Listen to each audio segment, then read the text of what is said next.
If you're new to Modo, you've probably discovered that its interface is very malleable and very flexible. You can hide shelves, hide panels on the left and right to maximize your viewport and expose them again when you need them. You can also split your viewport into quad view, or you can actually add a second panel on the left side and make that panel pretty much any one of the more useful interface panels. Now you might find yourself getting into a situation where you don't like the interface, and the easiest way to fix that is to double click on the tab. It resets Modo back to its base version. The last thing I want to show you is the preference editor, and I wanted to show you some useful settings that I find rather helpful while working with Modo. Now the preferences panel is located on the Mac under the Modo drop-down menu item, and on the PC it's under the system menu item.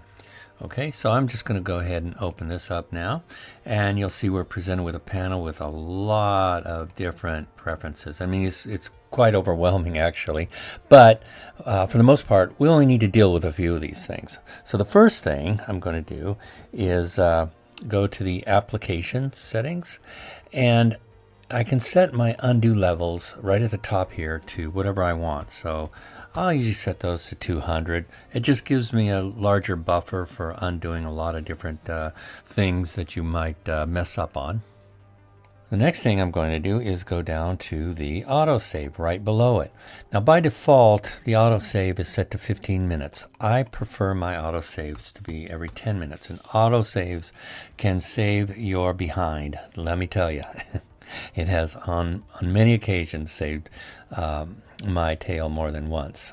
Okay, you can also set a number of revisions, so it will save multiple versions of any one project that you're working on. You can also select the directory where you want it to save to, and by default it sets it into a temp file, but you can place that anywhere you want. Okay, moving down, we go to 3D information overlays. Now, by default, I think Modo only has a few of these turned on. I like as much detailed information as I can get on the screen. So as you can see in this lower corner is where the information overlays are presented. All right, moving down, let's go to OpenGL. Now, don't get intimidated by this, but there are a lot of settings in OpenGL. However, the only one that I'm really concerned with is the flatness of perspective right here. A lot of people think that Modo's viewport is a little wide angle for them, but you can adjust this to go anywhere from a fisheye and beyond, actually, to an orthographic sort of view if you want. I prefer the settings to be around 70% perspective, and to my eye, that feels about right when I'm modeling. Okay, so that's pretty much the only one we want to deal with in here. So let's go to remapping. So down here where it says input. Now if you have a 3D mouse, you can set your parameters here. I'll just touch on that real quickly. And depending upon what your setup is for that mouse, you can set them here. The next parameter we want to take a look at is remapping. And what this simply does is allows you to change the way the mouse buttons respond to navigation.